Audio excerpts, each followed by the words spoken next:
We're here today sporting Green Light for Girls at one of the many events that we put on through the year.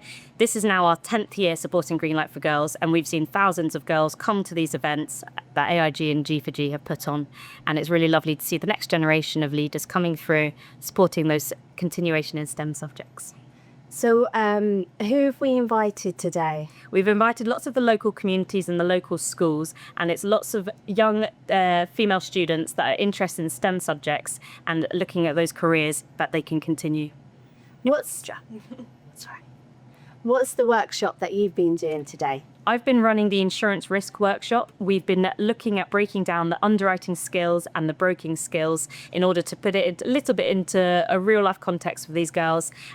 They've been looking at buying insurance policies from myself, but then also representing their clients, analysing the risks that the client might have and working out the monetary value of those. Tell us about the importance of inclusion at AIG. AIG is very committed to inclusion and wants to continue to see female representation in STEM subjects. It's something that we've been supporting for 10 years now, and it's really lovely to see future generations getting excited about STEM. Have you volunteered at an event like this before?